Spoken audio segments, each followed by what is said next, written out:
Hey guys, Dr. Hetland here with yoga instructor Mikayla. We're going to be going over the 10 best hip stretches for hip tightness and hip flexibility. I see a lot of hip problems, a lot of back problems that come from tight hips, and so this video is to help you get your hips loosened up and stretch those out. As always, you should warm up a little bit if you can, so going for a walk, doing some jumping jacks. What else? Taking a shower, hot bath. Doing anything to warm up your muscles is a great idea before you stretch. And obviously stretching is kind of a warm-up if you take it slow. A lot of the times I see a lot of people struggle with these poses in yoga classes because they don't have the flexibility necessary. So these poses will help you gain that flexibility and confidence to be able to engage in those classes. One thing that you will need for this is something to protect your knees. A lot of these stretches will be on the floor, so having either a garden mat or a yoga mat or whatever you have, even maybe a blanket to support the knee in a better way so that it's not so much pressure on your knee. We're going to walk you through a 6-minute hip flexibility warm-up. So feel free to have a chair for you to balance, and we're going to walk you through. First thing we're going to do is a minute of marches.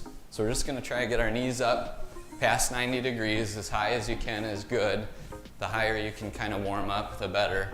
And you're just going to do this for a minute. So if you have a timer of some kind, that's good, so you kind of know, set it on your phone. Do a minute of marches. Next thing we're going to do is 30 seconds each leg, and we're going to just bring our knee up to 90 or beyond, and we're going to swing it out and back down. We're going to bring it up, swing it out, and back down. We'll call these hip rotations. And you can just feel the hip, make sure the hip's feeling smooth. You might feel some clicking, just try and kind of, as long as it doesn't hurt or there's not too much pain, just keep doing that. Ideally do that 30 seconds. Switch legs, same thing, up, out, and back. And we're just gonna get the hip rotating. Next up, we're gonna do hip swings. So you might want the chair to do this to kind of hold on to. And you're just going to bring your foot out and in, out and in. And as you kind of warm up your hip, you might feel like you can bring that hip even higher as you warm it up and even further through the leg as you swing it through. After 30 seconds of that leg, switch to the other leg, slowly increasing the amount of swing that you put into your hip. That will really get blood flowing into your hip. So you'll do that another 30 seconds. After that, we're going to repeat, do another minute of marches, go through the hip rotations, and go through the hip swings. So after you're done doing all of that, you'll be about 6 minutes of a hip warm-up. You'll get a lot of blood flowing into the hips, which will help you stretch your hips and do more and accomplish more with your hips. To start out, we will start with runner's lunge to stretch out your hamstring and your hip flexor. So coming to both knees, step and your hands planted out in front of you. Step your left foot to the outside of your left hand.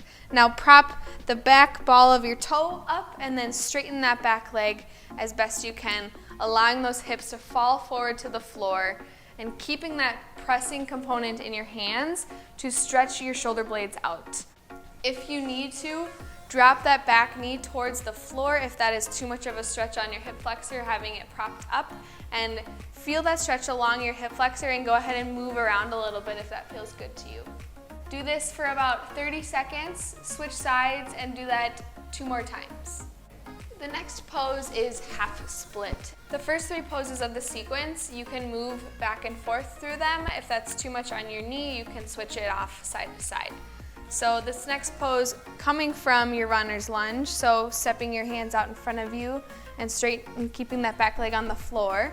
Sit back towards your right knee and straighten out your front leg in front of you. And flex those feet towards your head. Now, a lot of people struggle with hamstring strength, so it's okay to bend that front leg and lighten up on that front flexing of your foot. You can either have your hands planted on the floor or planted on your thigh if that feels more comfortable to you. The biggest thing to focus on here though is spreading your chest wide, bringing your shoulder blades back and down, and trying the best to keep a flat back. Hold this for about 30 seconds, switch sides and do it 2 more times. Now, the goal here through the end of it is to try and get your chest as far forward as you can. Knowing that you feel it already here, stop there and hold it. You will feel it mostly through this hamstring area, but that can also go in towards the glute and your lower back. This is going to allow you to stretch that part of your outer hip and guide more flexibility into that range of motion. So the third one of this sequence is crescent moon, and it's similar to the runner's lunge. So stepping out, 1 foot out in front of you, 1 foot back, planting your hands on either your thigh or straightening them up above your head. Now think about pressing those hips towards the front foot, so allowing them to relax forward. Now watch his knee here and see how it goes past his toes. If that happens to you, just step that foot a little bit farther forward so you can keep that 90-degree bend and protect your knee. So in this pose, you will be feeling a good stretch along that right hip flexor and along that front hamstring as well. Hold this for about 30 seconds and then switch to the other side and do it again 2 more times. Slowly, you'll be able to reach those hips closer and closer to the floor and gain confidence to lift your hands up above your head. So next up is lateral lunge. This is a somewhat difficult pose to get into, so give yourself a little bit of grace when you're maneuvering into it. But to start off, step up one of your feet, so step up your left foot, and then step your right foot out to the side and straighten your leg. Now see how he can prop his bottom foot. The heel will lift off the floor. You don't have to plant it to the floor, but if it feels better to you to do so, you are more than welcome to feel that stretch along the side here. So come up to a little bit higher back onto your heel. And if that feels good to you and that's how far you can go, that is totally okay. You're getting that stretch along that inner thigh. But if you feel that it's easier to plant your hands, by all means do that too. If you struggle a little bit holding this pose, which most likely you will because one of them takes muscle strength and one of the other variation takes a little bit more flexibility. So you can use any form of a prop, maybe a countertop or a chair, to hold yourself up and really find comfort in this stretch. So go ahead, prop your legs up back to as they are, sit into your left heel, and really feel that stretch on the inner side of your thigh, and using that chair as a weight so that you can gain confidence and stability. Switch sides and hold this about 20 to 30 seconds, 3 times. Next up is frog pose, coming to all fours, stacking your shoulders over your wrists and your knees under your hips. Now, walk your knees out wider than your hips as far as you can to where it feels comfortable. So a big thing here is keeping your hips alongside your knees rather than having them sit back towards your heels. Keeping them up like this and propping your chest up and pushing your hands into the floor and keeping that long, elongated spine. You'll feel a pretty deep stretch within your inner thighs. To lessen this a little bit, you can just always walk your knees a little bit closer together. Hold this for about 30 seconds. Relax, maybe just put both of your knees together if that feels okay, and then come back to it 2 more times. Next up is butterfly. So bringing the balls of your feet together and your hands towards your ankles or your feet. Now something I see a lot in this pose is that they feel the need to bring your heels towards your hips or towards your body, and matter of fact, you don't need to do that to feel a good deep stretch. So bringing them out as far as that you feel comfortable, and if you need to bring your hands to either your calves, your thighs, or even your ankles to make yourself feel comfortable here. Make sure your chest is expanded and lifted, and if you feel the need to, push your elbows in towards your knees to really help initiate that stretch. Hold this for about 30 seconds, relax a little bit, maybe shake your legs out, and then come back into it 2 more times. Okay, next up is happy baby. This one will be on your back, so go ahead and lay back down. Now grab the tops of your feet on the inner sides of your leg. Yep, and now lift your heels up towards the ceiling and relax your head on the floor. Now, if this is a little bit hard for you, you can always bring your hands towards your toes so that your fingertips are holding your big toe, or you can even just hold your ankles or calves, wherever you feel is comfortable for you and you feel that you can do the stretch to your best capacity. The biggest thing here is keeping your heels lifted towards the ceiling so that they are parallel to it, so that you feel that stretch along that whole lower body. If you are really tight and you can't hold on to anything, you can just bring your knees into your chest and you'll still feel that stretch just in a little bit different way. And then you can slowly inch up to being able to hold at different parts of your body.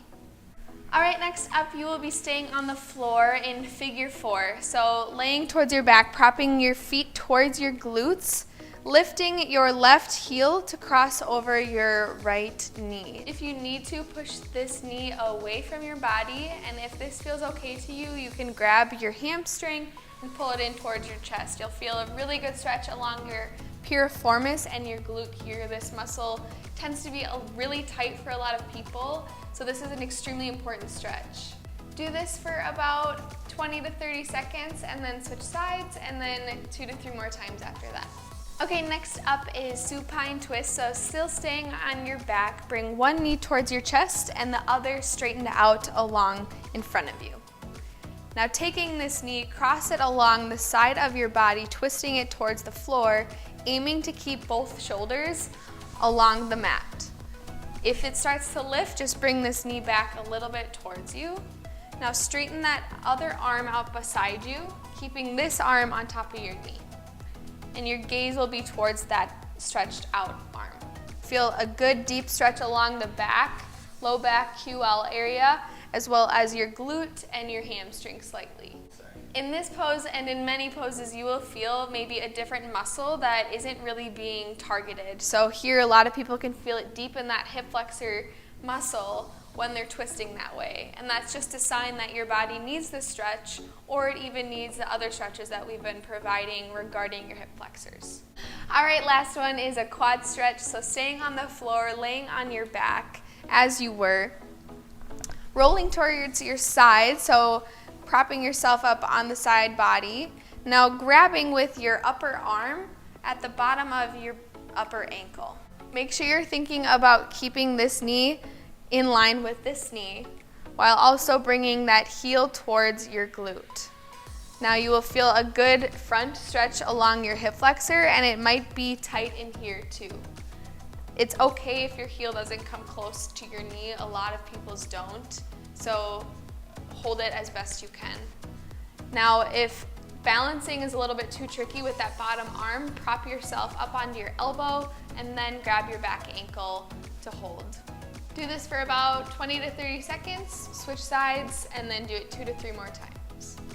Just in the close of this, we want to point out how important hip flexibility is. For my patients I see all the time, they're having issues with their back a lot of times because their hips are tight. When your hips don't have the normal mobility and flexibility, your low back takes on more of the strain. So being able to bend over requires hip mobility. Being able to twist or do any sort of basic moves, let alone trying to golf or play tennis or do gardening activities or doing more strenuous type of activities that we all probably want to try to continue to do as long as we can. The value of having great hip mobility and flexibility is tremendous on your low back, and it can be very tremendous for doing certain things like yoga. All right, guys, we hope you loved the video. Please like, comment, and even share the video, and comment of what you might like to see next